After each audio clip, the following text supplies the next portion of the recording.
콩플리앙스 박물관은 사실 두 가지 점에서 기대를 하지 않고 갔습니다. 첫째는 콩플리앙스 박물관이 있는 리옹이라는 도시에 대한 기대가 그렇게 많지 않았고요. 두 번째, 콩플리앙스 박물관이 그렇게 널리 알려져 있는 쿠프멜브로우의 작품이 아니라서요, 기대가 없었습니다. 그런데 두 가지 걱정 다 할 필요가 없었습니다. 리옹은 21세기의 도시로 새롭게 태어나고 있었고, 콩플리앙스 박물관이 널리 알려져 있지는 않았지만 제 개인적으로는 정말 많은 영감을 준 작품이라 그건 중요치 않았지요. 이 멋진 쿠프멜브로의 콩플리앙스 박물관을 소개하는 저는 여러분과 함께 건축의 길을 가는 Cinema C Architecture A Psychoanalysis P 카푸 채널의 앞에입니다. 앞에입니다.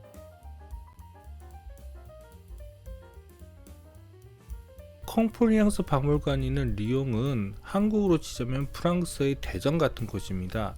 즉 프랑스의 허리이자 국토 전체 교통의 중심이란 이야기지요. 예전 배낭여행 다녔을 때 리옹은 모두들 한 번씩 다 거쳐갔지만 실제로 이 도시를 구경한 친구들은 많지 않았거든요. 바로 여기에 콩플리앙스 박물관이 있습니다. 콩플리앙스 박물관은 리옹을 가로지르는 송강과 롱강이 겹쳐지는 이 반도처럼 쏙 튀어나와 있는 이쪽에 위치하고 있습니다. 주차는 저기에 있고요. 주차장이 넓었지만 간신히 자리를 잡았습니다. 주차장에 걸어서는 한 10분도 안 되는 거리에 있습니다. 주차장에서 내려서 이렇게 조금만 걸으면 콩플리앙스 박물관이 보입니다. 다만 그 앞을 저렇게 도로가 가로막고 있어서 좀 안타깝네요. 여기가 바로 콩플리앙스 박물관의 정면입니다. 즉 여기가 박물관의 정면이라고 할 수 있지요. 그런데 이 정면은 콩플리앙스 박물관의 정체성을 다 보여주지는 못합니다. 역시 콩플리앙스 박물관의 외관과 내관을 규정하는 것은 저 위에 쏙 들어간 더 그래비티 웰, 즉 중력의 우물입니다. 콩플리앙스 박물관의 동측 측면은 강이 있기 때문에 전체를 사진 찍으려면 롱강의 반대편으로 건너가야 합니다. 그런데 거기까지 갈 시간이 없어서요. 쿠프멜브로의 홈페이지에서 이 사진 한 장 빌렸습니다. 그런데 이 사진을 보니 콩플리앙스 박물관도 낮과 밤이 다른 것 같네요. 밤에도 가볼 걸 그랬습니다. 이쪽은 콩플리앙스 박물관의 후면입니다. 이쪽에는 송강과 롱강이 만나는 강변에 공원을 계획해 놓았더라고요.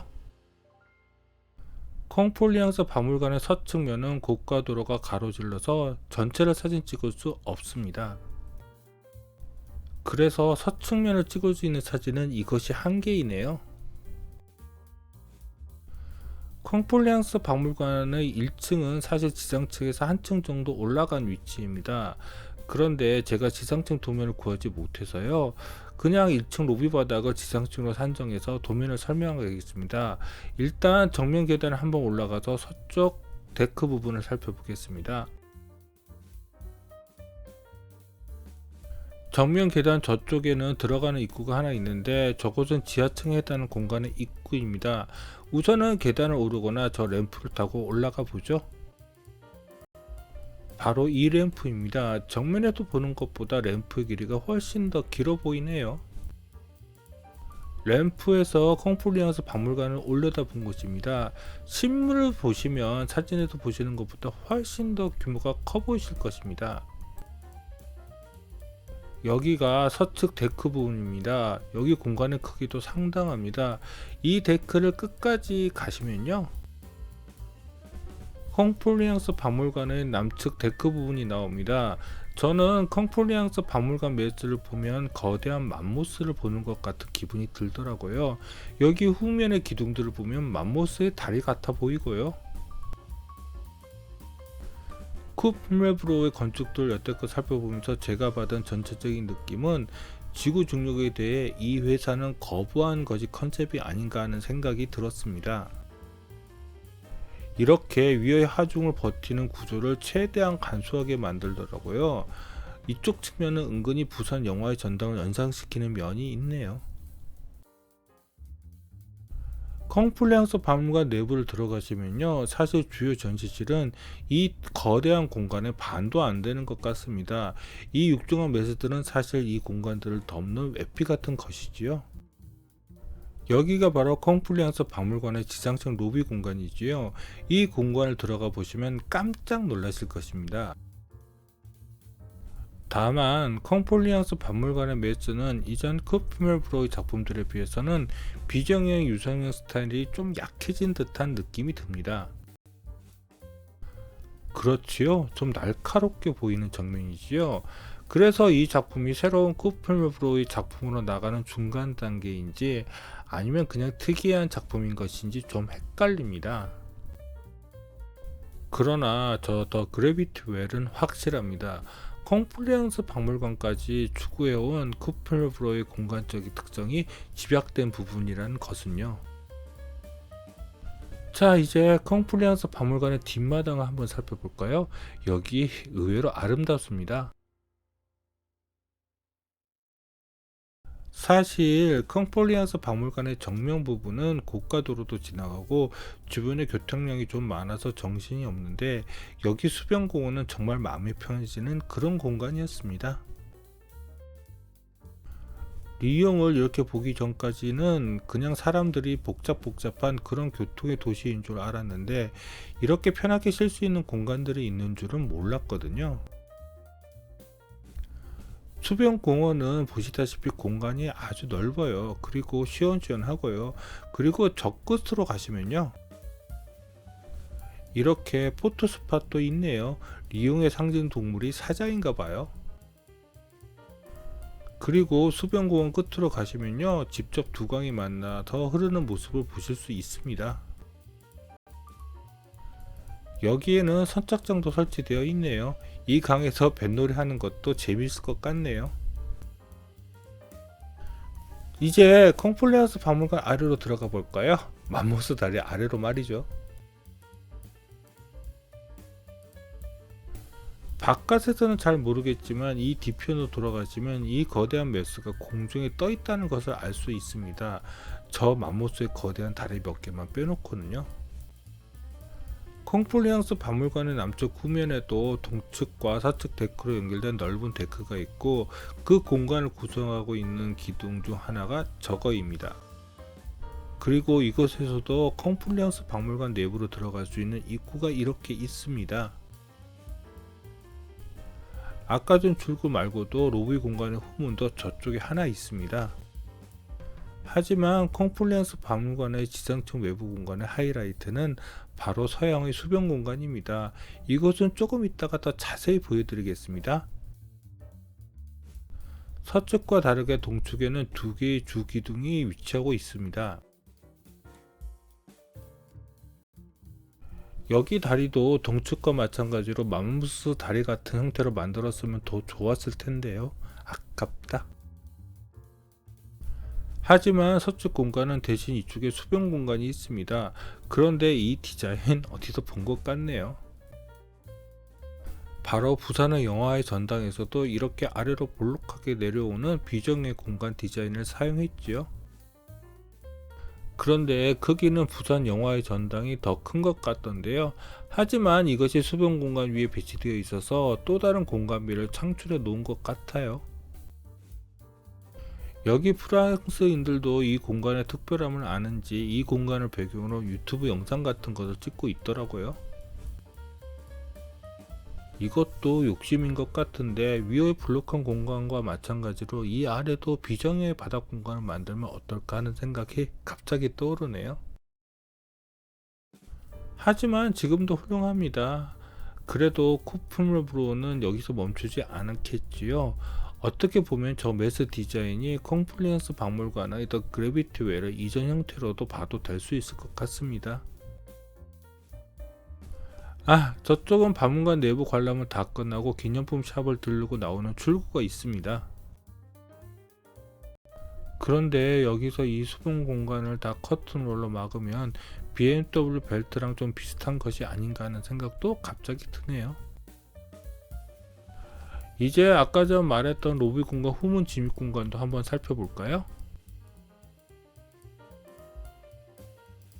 아까 전 후측 공간에서 이렇게 수분 공간을 가로지르는 브릿지 같은 공간을 건너가면 저쪽의 문으로 로비 공간으로 들어갈 수 있습니다. 그리고 저 위를 올려다 보시면요, 이렇게 맨 꼭대기 지붕층에서부터 아래까지 유리가 설치되어 있어서 다 올려다 보입니다. 다만 여기 공간이 깊어서 여기까지 자연광이 내려오지는 않습니다. 그리고 후문을 들어오시면 저렇게 로비 공간이 보입니다. 실제로 동선상으로는 박물관을 다 구경하고 기념품 샵을 나오시고 컴플리언스 박물관을 필로티 공간을 지나면 이쪽으로 들어오게 되더라고요.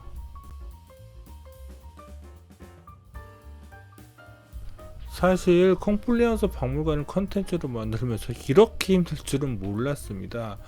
사진은 너무 많이 찍어 놓긴 했지만 사진 한 장 한 장 컴플레스 박물관을 소개하는데 다 중요한 것들이더라고요. 아휴, 어쨌든 이제 내부로 들어가 봅시다.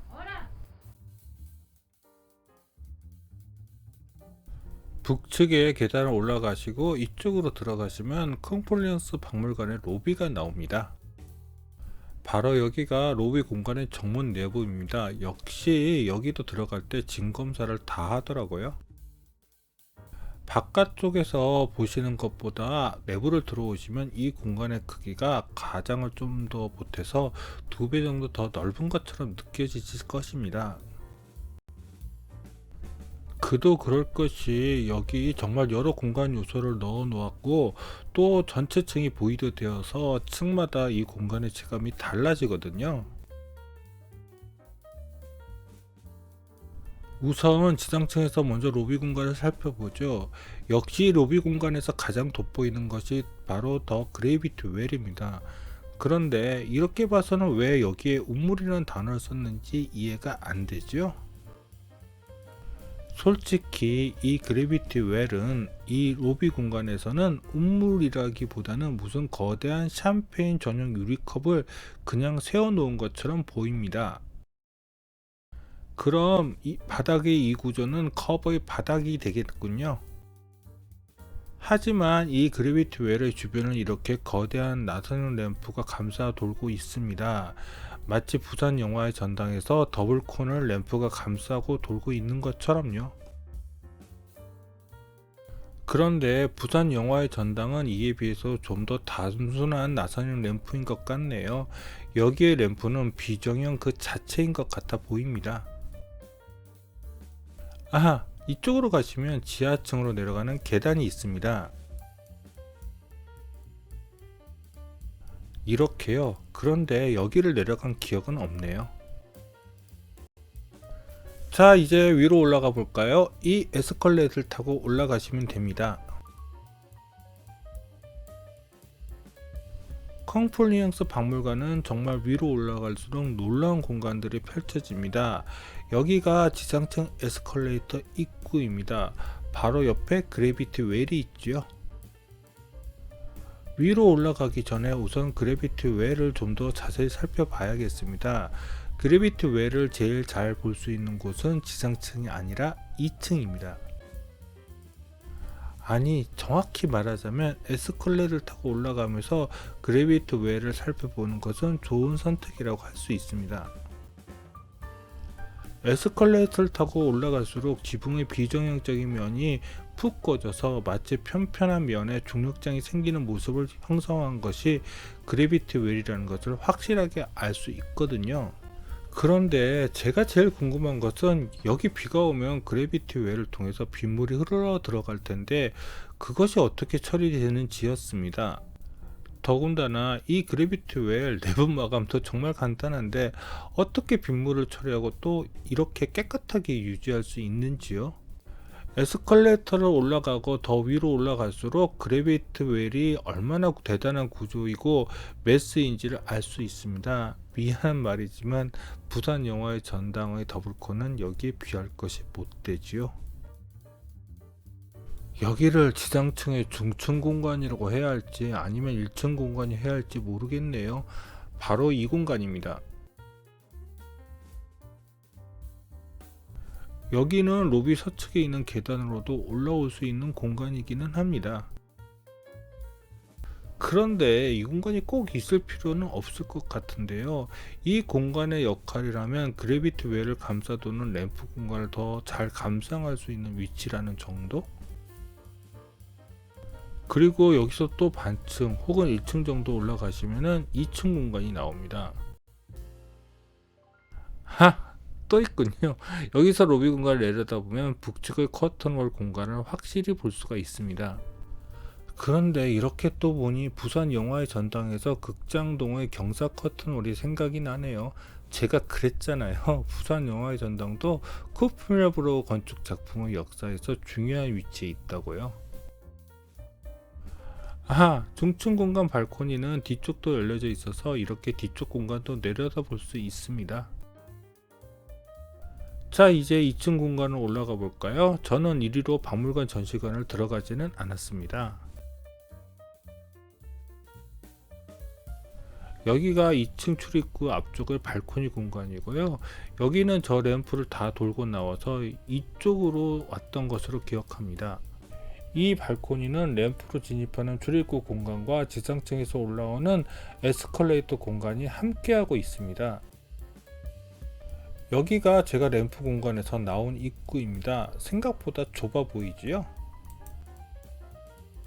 여기는 램프로 들어와서 2층 쪽을 바라본 곳입니다. 그리고 이쪽은 2층 올라오는 에스컬레이터고요.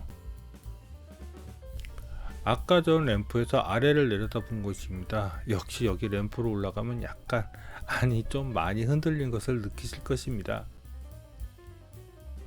그리고 좀 더 멀리를 보면 지상층 중층 공간에 올라가는 계단 전체를 보실 수도 있습니다. 여기는 박물관 정문 쪽입니다.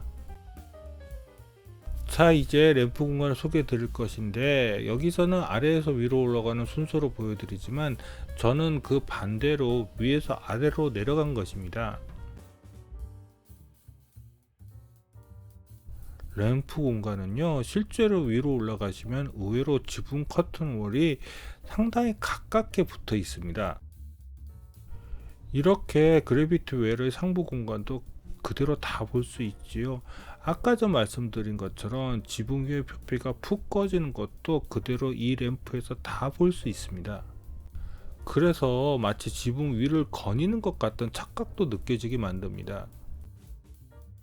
그것은 정면의 거대한 커튼월 공간 상부가 사선으로 기울어져 있고 그에 따라서 내부의 공간들이 이렇게 많이 비어져 있어서 가능한 것 같습니다. 그렇기에 제가 부산의 영화의 전당에서 설치된 나선형 램프보다 콩플리앙스 박물관의 나선형 공간 램프를 더 높게 치는 것입니다. 이 램프는 지상 3층에서 램프 공간으로 들어가는 부분입니다. 이 램프 공간은 실제로 위로 올라가 보면 안으로 쑥 빨려 들어가는 듯한 느낌이 있습니다. 넓어진 공간에서 좁혀진 공간으로 이어져 있으니까요. 쿠프멜 브로우는 이런 공간감이 나올 것인지를 알고 디자인한 것일까요? 3D로 이렇게 정교하게까지 디자인할 수 있는 것일까요?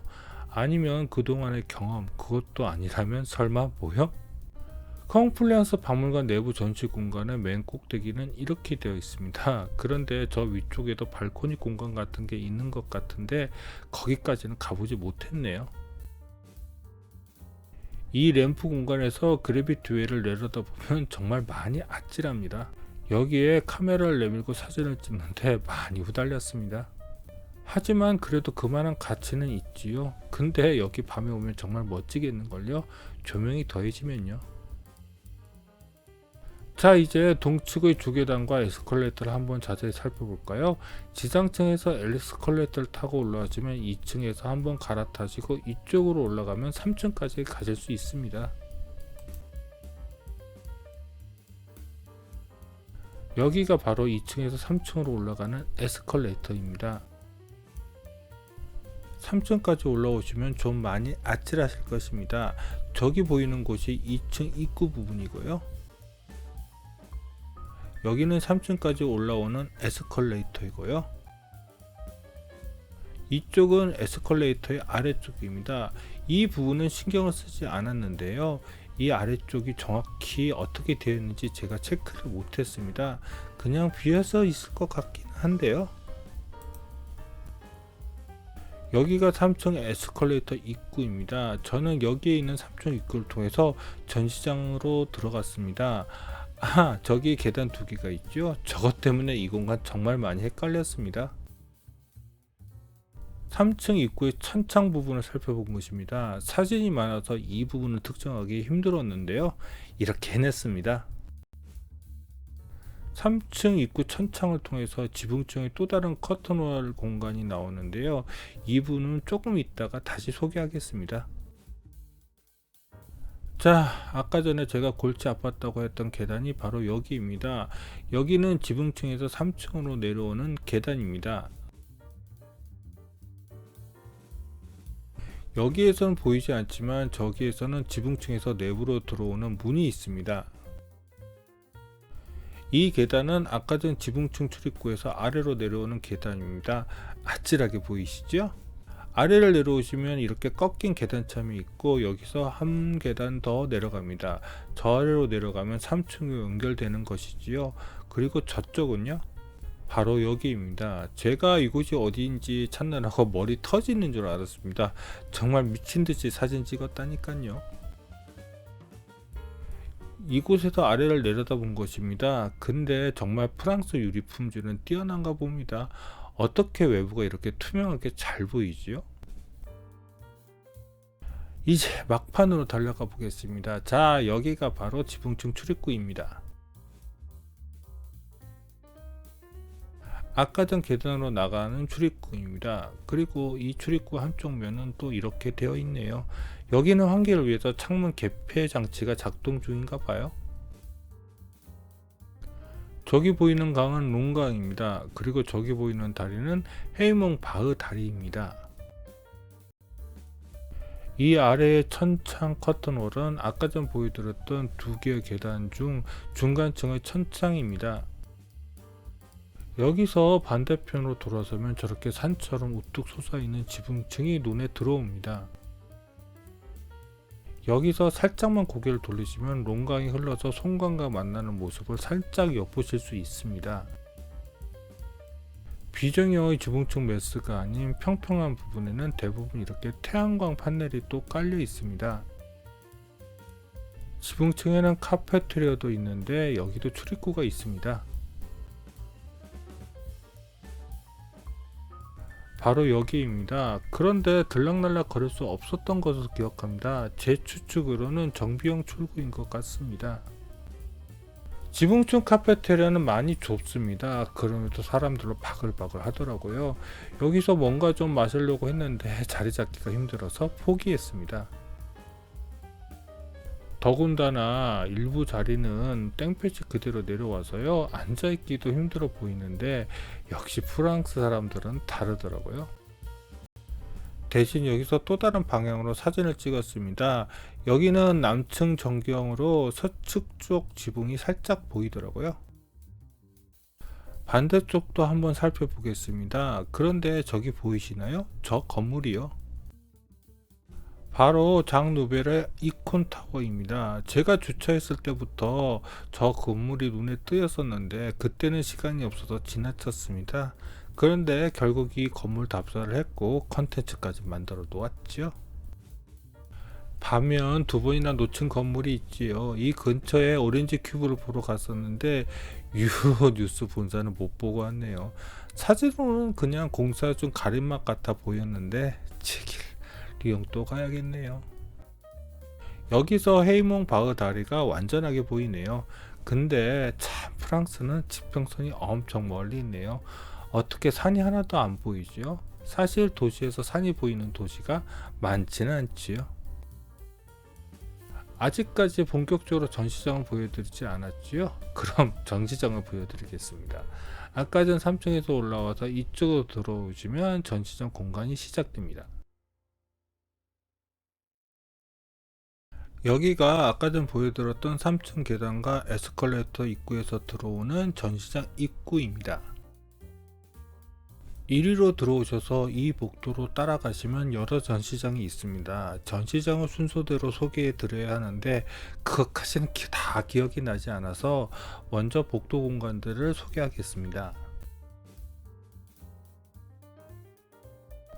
3층 복도에는 이렇게 보이드 공간이 여러 곳에 있습니다. 이 공간 위쪽에는 이렇게 천창이 또 있고요. 아래에는 2층 복도 공간인데 저기는 바닥이 또 이렇게 유리로 되어 있네요. 아까 전 보이드 공간 말고도 또 다른 보이드 공간이 있습니다. 여기도 천창이 있습니다. 다만 아래에는 아까 전 보이드 공간처럼 바닥이 유리로 되어 있지는 않습니다. 구석에도 보이드 공간이 있습니다. 여기는 천창도 없네요. 이 보이드 공간들을 보니 컴플리언스 박물관은 여러 동의 전시관 매스가 있고 결과적으로 그 공간들을 외피가 감싼 것이 아닌가 하는 생각이 드네요. 이 전시관들을 지나 맨 끝쪽으로 가시면 2층으로 내려가는 계단 공간이 나옵니다. 그런데 이 공간이 보통의 공간이 아닙니다. 여기는 천창과 함께 계단창 공간을 비정형의 커튼월이 감싸고 있어서 전망이 정말 기가 막힙니다. 이쪽이 2층으로 내려가는 계단이고요. 이쪽이 3층에서 내려온 계단입니다. 계단참 전체를 유리 커튼월로 감싸고 있어서요. 여기서는 지붕층을 꼭 나가지 않아도 주변을 살펴볼 수 있습니다. 그래서 아까 지붕층에서 보여드렸던 헤이몽 바흐 다리도 여기서 보이고요. 계단참 정면을 통해서 롱강과 솜강이 만나는 모습도 훤히 내려다 보입니다. 근데 계속 의문이 드는 것은 어떻게 이렇게 유리창 깨끗하게 관리하고 있는지 모르겠네요. 이렇게 당겨서 보면 그냥 유리창 없이 사진을 찍은 것처럼 보여요. 이제 2층으로 내려가 보겠습니다. 여기는 아까 계단참에서 2층으로 내려가는 계단이고요. 이곳에서 2층 복도 쪽을 바라본 것입니다. 이 즈음에서 2층 복도를 보니 3층의 여러 보이드 공간들이 보이는데요. 또 위에서 아래를 바라보는 것이랑 느낌이 많이 다르죠. 2층의 중심 즈음에는 아까 전 3층 보이드 공간에서 내려다본 것처럼 2층의 유리 바닥 부분이 있습니다. 그런데 솔직히 이 유리바닥을 왜 설치했는지는 잘 모르겠네요. 다만 지상층 필로티 공간에서 이 공간이 전체로 위로 관통하는 개념을 지향했던 것이라면 그래도 이건 좀 오버인 것 같네요. 이제 전체 내부 동선들을 다 보여드렸으니 전시장을 보여드릴 것인데 이 전시장들은 3층과 2층 정도만 구분할 수 있을 정도로만 기억합니다. 그중 특색 있는 전시 디자인들만 소개해 보겠습니다. 컴플리앙스 박물관의 전시 디자인은 제가 그 이전에 다녀보았던 미술관 또는 박물관 전시하고는 굉장히 달랐습니다. 대부분은 전시물 위주로 박물관, 미술관으로 나눠졌었는데요. 컴플리앙스 박물관은 큐레이터의 전시 컨셉에 따라서 어떨 때는 유물이, 어떨 때는 미술 작품이, 어떨 때는 멀티미디어 전시들이 마구 뒤섞여서 전시되어 있더라고요. 물론 그 이후 이런 컨셉 박물관들을 몇 개 보았습니다. 대표적인 박물관이 장 누벨의 카타라 박물관이지요. 하지만 컴플리언스 박물관은 제가 그런 컨셉으로 경험한 첫 박물관이라 많이 헷갈렸습니다. 처음 이런 컨셉의 박물관을 본 감상을 말해보라면 신선하다였습니다. 네, 정말 재미있었습니다. 프랑스 박물관의 치트키이죠. 이집트 유물이요. 여기에도 미이라 관 하나 가져다 놓았네요. 그런데 정말 얼마나 약탈을 했기에 프랑스 도처에 있는 박물관에 이렇게 관 하나 정도는 거뜬히 전시할 정도로 되는지요. 이집트인들 보면 속상하겠죠. 하지만 인정할 것은 인정해야지요. 전시 디자인은 프랑스가 넘버원 맞아요.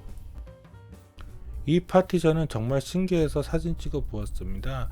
이렇게 철판에 자잘하게 수많은 구멍을 찍어서 이런 멋진 효과를 내었네요. 프랑스가 약탈한 유물이 이집트 것만 있는 것은 아니지요. 이렇게 또 어디서 가져다 와 전시하고 있네요. 그래도 3층은 좀 유물 전시로 압축되어 있었는데 2층은요 도대체 여기 컨셉은 뭔지 모르겠더라고요. 여기에 전시된 유물과 전시물들은 무슨 기준으로 선정해서 전시해 놓은 것인지 모르겠더라고요. 어떻게 보면 전 세계의 과거와 미래를 하나에 담아 놓은 전시인 것 같아 보이기는 하지만요.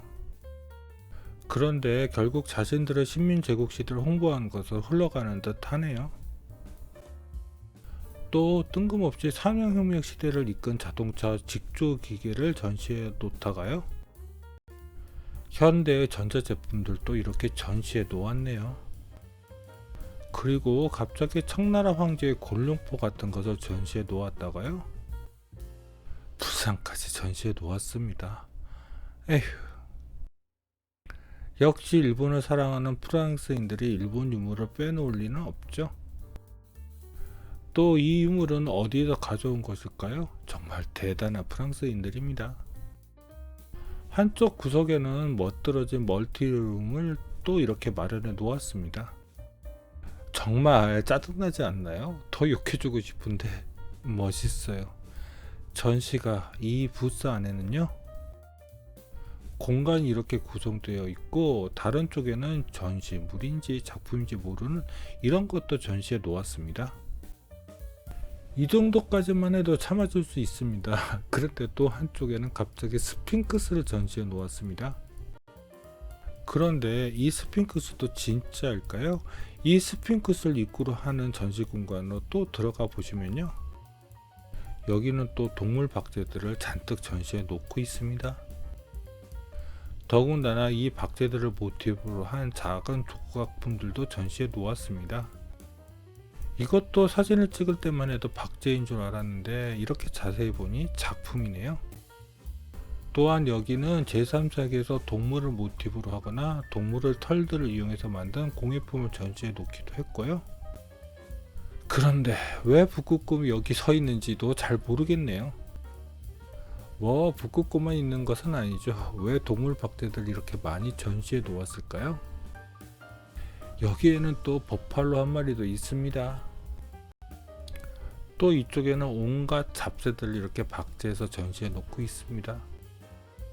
이건 또 생명의 나무 컨셉의 전시인가요? 새 박제 하이라이트는 역시 타조죠.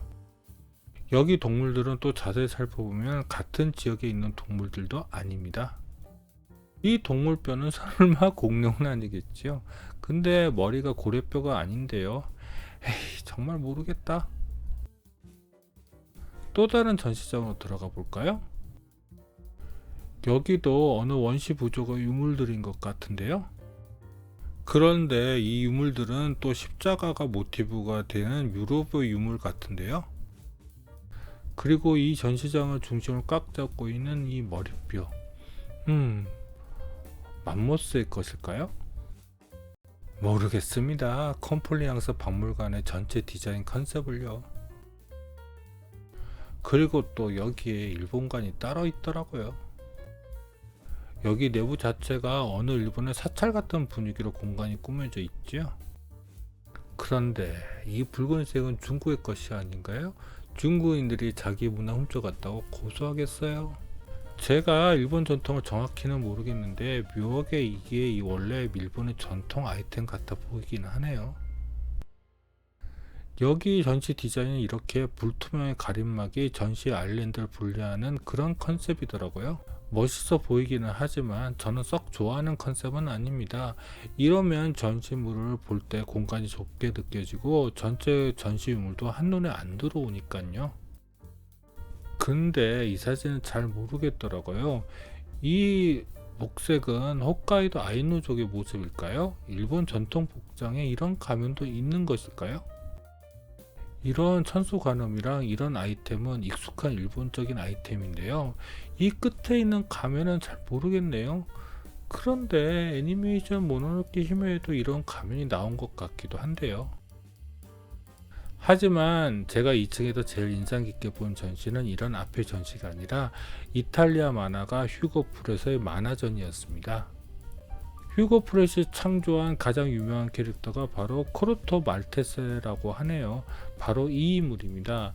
이 전시장은 마치 만화책 안으로 들어온 것 같은 그런 느낌이 되도록 공간을 꾸며 놓았더라고요. 코르토 말테스는 선원입니다. 그래서 전 세계를 누비면서 갖가지 모험을 하는데요. 그런데 혹시 컴플리언스 박물관은 이 코르토 말테스가 여행한 지역을 컨셉으로 각 전시장을 구성한 것이 혹시 아닐까요? 그렇다면 이 중구난방의 전시들이 어느 정도 이해할 수 있을 것 같기는 한데요. 여기에는 코르토 말테세가 전 세계를 돌아다닌 것을 지도로 표현한 멀티미디어 공간도 있습니다. 그리고 이 전시장에서 제가 제일 좋아했던 공간입니다. 저 안으로 들어가시면요, 코르토 말테세의 주인공들이 나오는 멀티미디어 전시가 있습니다. 이렇게 나비들이 흩날리기도 하지만요, 제일 좋았던 것은 조그마한 종이 인형들을 활용한 그림자 쇼였습니다. 동영상으로 촬영해서 보여드렸으면 훨씬 더 좋았을 텐데요. 그때만 해도 제가 유튜브 채널 운영하게 될 줄은 전혀 몰랐거든요. 이 전시장 마지막에는 휴고 프렛이 창조한 모든 캐릭터들의 초상화가 이렇게 전시되어 있습니다. 여기까지가 콩플리언스 박물관에 대한 소개였습니다. 그런데 쿠플러브로 홈페이지를 뒤지다가 이런 사진을 하나 찾았습니다. 이게 스페이스 프로그램과 동선 계획을 완성한 이후 매스 무대를 만든 것인지 아니면 매스 무대를 먼저인지는 잘 모르겠네요.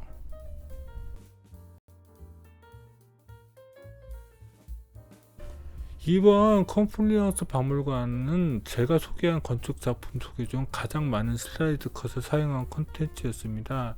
거기다가 제가 개인적인 일로 좀 정신이 없어서 이번 컨텐츠 만드는데 시간이 많이 걸렸네요. 그리고 이제 코필모의 작품도 하나밖에 안 남았네요. 그럼 구독과 좋아요 부탁드리며 이상 카프 채널의 앞에였습니다.